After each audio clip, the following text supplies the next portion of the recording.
thank you very much to the organisers for asking us to come along and speak to you tonight. And thank you very much for taking part in this process. This is it's a really valuable thing that you're doing and giving up your time to be a part of. My name's Kat Scott, and I'm joined by Paul Young, who's in the little box somewhere on your screen as well. We're both environmental scientists. I work at the University of Leeds and Paul's based at Lancaster University. So we're just going to try and give you quite it'll be a bit of a whistle-stop tour overview of climate change and the situation we're in now, what's causing it, what the implications are, and then bringing us round to kind of what we need to be doing about it. And as I think you know, that there'll be a chance to ask us questions afterwards, so please do, there are no silly questions. If we say something and it's already clear, then I'm sure somebody else will be wondering the same thing as well. So ask us, do ask us anything. So we'll get going. I'm going to pass over to Paul for the first. Great, thanks very much, Kat. And just to echo everything that Kat said, very pleased to be here, and thank you very much for all that you're doing. So let's just start with the basic fact. It is getting hotter. The world is getting hotter. We've got lots of data, and it all points to the same thing. So on this graphic here, each thin line represents a single year since, I think it's about 1860. And the blue colours are years which are colder than average, and the red colours are ones that are warmer than average. So the deeper the blue, the colder than average, the deeper the red, the warmer than average. And you can see that that all the red ones essentially bunched up this one end, right at the end towards the present day. So that's just a very clear indication of how these temperatures have changed. So we're now about 1 degree warmer, taking over the whole world, than we were in Victorian times, since the sort of the middle of the 19th century. Next slide, please, Kurt. So that last picture showed you how the world as a whole is heating up, but different places have warmed different amounts. And this warming may actually also be different at different times of the year too. So this globe here, so if you can pick out some of the countries, they're in quite a faint grey line underneath. This shows an example of temperature changes in our winter time. So what's happened since Victorian times, if we just look at December, January and February. And you can see perhaps firstly that the land is a deeper red color than the oceans, because the land warms up more than the oceans.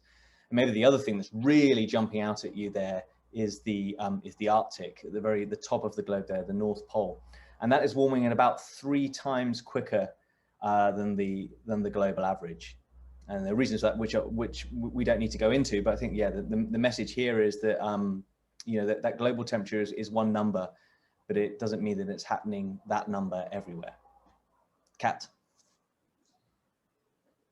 Thanks, Paul. Yeah, and we know now, scientists are certain that the main reason for this warming up is because of greenhouse gases in the atmosphere. So the air is made up of lots of different molecules, different types of gas. The one we're most familiar with is the oxygen that we breathe, but there are other things there too. So there are some called greenhouse gases, and they're present in much smaller quantities actually than oxygen, but they play a really important role because of the characteristics of the molecules. They're actually able to sort of trap heat in the Earth's atmosphere. And this is really important because the more we put in, they sort of build up like a bit of a blanket around the Earth. And so the more we put in, the more that accumulate there, and the warmer things get. They can last for quite a long time in the atmosphere. So there are different greenhouse gases. The one that we're most familiar with is carbon dioxide. And one of the reasons it's a problem is that once we put it into the air, it's lasting for decades, potentially centuries. So it's not a kind of a quick fix once we work out that there's a problem with this. It's something that we need to take action now to prevent something happening in years to come. So where do greenhouse gases come from? There are some in the atmosphere naturally, and actually if they weren't there, it would be too cold for us to live on the planet. So having a small amount of these gases in the atmosphere is actually necessary for us to live here. The problem is that we've kind of we've messed things up by putting too many in there, and we've now kind of altered the natural balance. So they come from lots of different things that humans do, basically, and each of these not squares, rectangles of different colours represent the amount of these greenhouse gases that come from different parts of human society, basically. So before I just put the labels on, you can have a kind of a think about what you might expect the sort of biggest contributors to be, and see if the labels kind of match up with what you were thinking. So by keeping track of activities in different countries, governments around the world can make these sort of estimates of how much of these greenhouse gases their country is producing. So globally, if we look at this as the total across the whole planet, most of the greenhouse gases we produce come from the generation of electricity and heat. There are other big contributors in terms of industry and construction, and you'll see that transport makes a big contribution as well. The green box is agriculture and land use change, and that's farming, but it's also things like deforestation, where changes happen to the land in order for us to use it for something else. And then down at the bottom, we've got flying and shipping, and contribution from buildings and waste. And some of these categories are a bit hard to kind of, it can be a bit difficult to put things in these categories, but we try and use these just to sort of keep track of where emissions are going up and down. Now, this is the global picture. And when we look at that specifically for the UK, things move around a little bit. You can see that we are, a smaller proportion of our emissions comes from electricity and heat, but it's still quite a big chunk. We have a slightly bigger contribution from things like flying and shipping. And actually one of our biggest individual sectors is surface transport, which is different to other countries around the world. That's one of our really big sectors that contributes. So in terms of when we think about what different countries need to do about climate change, it's obviously slightly different depending on how your kind of emission picture breaks down. And you could do something similar like this for different parts of the UK even, to work out, where the emissions need to be tackled. And so that was looking at where the different sort of sectors in terms of industry or electricity generation, but actually when we look at people and who is kind of responsible for causing the most emissions of greenhouse gases, this graphic actually comes from Oxfam. They did an analysis which revealed that actually the richest 10% of people on the whole planet are responsible for about half of the greenhouse gas emissions globally. So, and conversely, the poorest half of the world's population are responsible for less than 10% of the global emissions. So we've got this real imbalance in terms of people living, very well-resourced, luxurious lifestyles, generating a lot of emissions, and then lots and lots of people who are actually really not responsible for generating a big fraction of emissions at all. So there's a real imbalance in who's producing these emissions. So I'm going to pass back to Paul. Hi, thanks, Kat. So let's think about what might happen in the future. And don't worry, I'll walk you through this graph here. So basically, as Kat said, greenhouse gases are the really important thing. And what will happen in the future depends on how much these greenhouse gases we put up in the atmosphere. So there are many different pathways that we can follow, and what this slide is showing here is just sort of four examples which refer to four particular futures that scientists simulate a lot in their computer programs. And so across the bottom we can see, I was about to go to point to it. Across the bottom we can see time, so that's from roughly, so it actually starts in about 2000, running up to the end of this century, 2100. And up the top is the temperature change, again expressed to the change since Victorian times. So a number that you'll hear quite a lot is the 1.5 degrees number. And that means 1.5 degree global average temperatures above what they were in Victorian times. And you remember that I said at the very beginning, we're now already 1 degree above where we are there. So we've got half a degree, and that's like a ceiling above which we know things will get really bad. So so here, if we do better at controlling the amount of greenhouse gases that go in the atmosphere, we might follow something a bit like that lower blue line with lower greenhouse levels. And maybe if we keep on emitting a lot, we might be closer to the orange and red lines. So just for one bit of orientation, that red line is 4.5 degrees warmer than Victorian times. That's the same difference as we are now from an ice age. So we're about 4.5 degrees warmer than an ice age. If we're going to go another 4.5 degrees, you know, that's associated with huge changes. Kat, sorry, next slide. So I'm sorry, it's going to be quite busy, but maybe if you just listen to what I'm saying a bit more. So some of the impacts of these changes are summarized here. So and here we're just looking at worlds which are 1.5 degrees warmer than Victorian times, or 2 degrees warmer. These two columns. So that's roughly the two blue lines on the last slide.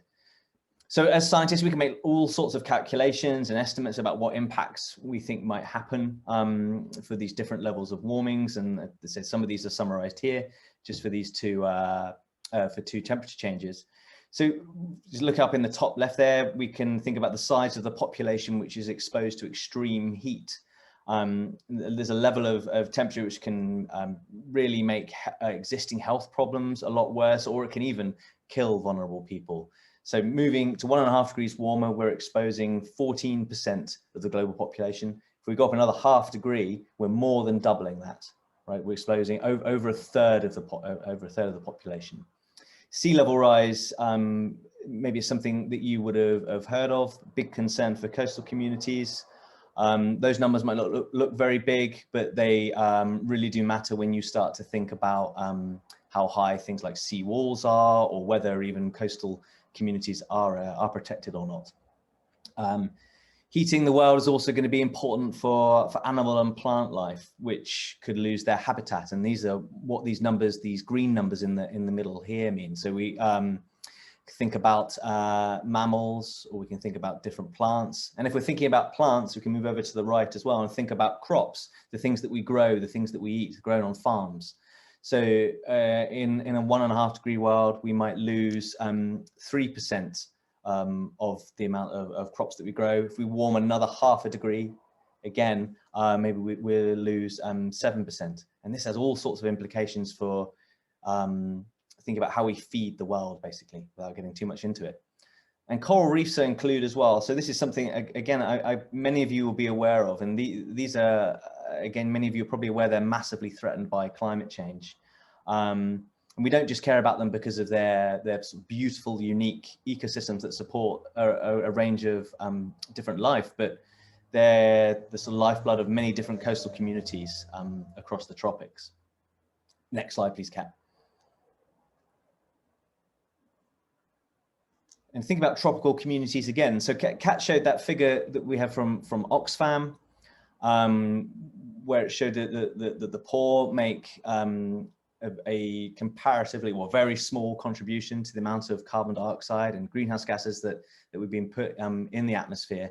And here you can see that the tropics are the areas which could be most impacted by climate change. So this is a map, and the moving from yellow to red shows the number of days in a year that we would expect a particular area to have temperatures which are above a level of which it is safe for humans to exist. So I don't want to get into too much of the technical details here. I think that the main point is, you know, in some of these places where nearly all of the year you could have temperatures which are in exceedance of what is safe for humans to live, and those are in areas where there are vulnerable populations and populations who have made the least will have made the least contribution to causing climate change. Kat, can have the next slide. Okay, thinking about local change, it's and thinking about how it might affect where we live, where you all are. It's quite a, it can be quite a complicated thing to think about. So I'm hoping this analogy helps. So one analogy when we're thinking about climate and weather and climate change are to think about dice. And we can think of climate is the dice itself, and weather, the thing that happens like day to day, whether it's dry, whether it's wet, whether there's a lot of rain or high temperature, low temperature, all of that are the faces of the dice, the different numbers on the dice. So the dice themselves might also be unfair or loaded, and so maybe they roll particular numbers more often. Now with climate change, we can think about changing some of the values on the dice. So here I've shown you maybe we don't have a 1 anymore, we have a 7. You know, with something that's a pretty high number, maybe something that's pretty bad. And we also might change the way that the dice is unfair, or the way that it's loaded. So let's give it a specific example. One of the things we think that might happen in the future is that our winter times in the UK will become a lot wetter. So as the world warms, if we extend this dice analogy, maybe we move from a dice on the left, which is what we have at the present day, with a 1, 2, 3, 4, 5, 6, to a dice on the right, where we actually add a 7, where things get worse. Kat, sorry, could you show me the next slide? So the Met Office have done a lot of research into this, about how these weather dice might change under climate change. And what's important, the message I want to get across here is that even in the future, some years, imagine we're in 2070 and we put a lot of greenhouse gases in the atmosphere. Some years we might still roll a 2, and we might get a country that looks a bit on the left, where those colors haven't changed very much. They're very sort of washed out. That means that we haven't had a big change from what's happening from now. It looks very much like the average. We compare that to the one on the right. Maybe sometimes we roll a 7, and the country, and then we have a lot wetter winter, maybe half as much rain as we'd ever experienced today. Sorry, it is quite a complicated concept, but it's all about this difference between weather and climate. I'm just trying to make this analogy between rolling a dice and loading a dice. Kat, I'll leave it over to you to the next slide. Thanks, Paul. Yeah, so we know that basically what happens in the future now, to a certain degree, some of it is because of what's already happened and our the greenhouse gases that we've put into the air already. But actually, what happens in the next 50, 60, 70 years is still something that we can control now by our actions. And you're probably thinking, okay, well, so we know that we've got too many of these greenhouse gases. Let's put fewer of those into the air. But it's tricky, and that's why we haven't sorted this out yet. So one of the things that we have been thinking about recently is how much less, how many fewer of these gases do we need to be putting into the air. And actually, we know now that we need to get to the point in about 30 years' time where we're not putting more of these gases into the air than we're taking out. What that basically means is, you might have heard a term called net zero when people are talking about climate policy. And what this basically means is that we need to get to a point where, if we are still producing greenhouse gases, we're doing other things that are drawing those gases out of the air. So the simplest and actually the only way we currently have of doing this is if we think about creating new forests. As the trees grow, they take carbon dioxide out of the air and they store it. So if we have a new forest that wasn't there before, those trees are going to be taking up carbon dioxide, which is one of the greenhouse gases about. So we need to get to that point where we're essentially balancing our production of greenhouse gases. But we don't have many different ways of removing these gases from the air once they're there. And we don't have enough space to plant trees across the whole planet, as I'm sure you can imagine. So it really critically is about reducing the amount of these gases that we're producing every year. And what this graph is showing us is, in the sort of black line on the left-hand side, are the average emissions per person across the whole world. So we don't need to worry about the units particularly, but that's the kind of average level for the global population. And then in the kind of bluey grey line that you can see above that's going down, that's the level of emissions or the level of greenhouse gases being produced by the average person in the UK. And you can see, because the graph starts from 1990, you can see that over the past 30 years, we have really reduced the amount of greenhouse gases being produced by people in this country. But we brought it down now to a level where we're sort of similar with the average for the rest of the world. And the thing to emphasize is that we have to go further than that. We have to basically get to a point where we're not creating any new greenhouse gases at all. And the small amount we are creating are being taken up by things like new forests. So the timescale is important. We need to do that over the next 30 or so years. And a good way of thinking about it, I think, is that we need to get to a point in the next decade or so by the year 2030, where we're producing about half of the level of greenhouse gases that we are currently. So to give it a bit of a shorter time window. So that is a quick rate of reducing the production of those gases. You've got 5 minutes left, Kat. Well, okay. We're nearly finished actually, so I will just say, I think in weeks to come, you're going to hear more about the specifics of where these greenhouse gases are produced in your local area. But one thing to say is that you might look at this graph and think, well, actually, in the UK, we've done quite a good job. We've really reduced our emissions. We brought them down by about half. Can't we just do that again? And the problem we have with that is that a lot of that was achieved through generating our energy in different ways. So a big shift from using coal to using gas. And we did that at a really big scale. And that has had a big impact on the level of greenhouse gases that we produce as a country. But it means we can't do that again. We've now got to tackle some of our other sources of greenhouse gas production. So that's just a quick note on why it's a bit more difficult than it maybe looks from this particular graph. So we'll just end by sort of emphasising the points that we've covered.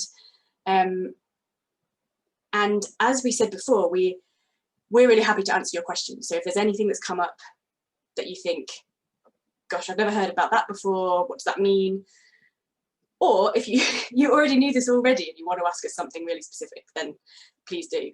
But what I'll leave you with is, we know that the climate is changing, and we know why, and we know what humans are doing that cause that. We know that some parts of the global society have contributed less to the problem. And we also know that the future climate we end up with depends on what we now do in terms of the amount of greenhouse gases we produce.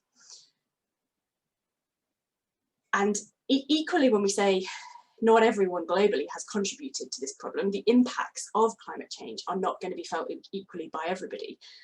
And we know what we need to do to avoid the worst. So it's difficult, sure, and that's why we haven't sorted this out yet.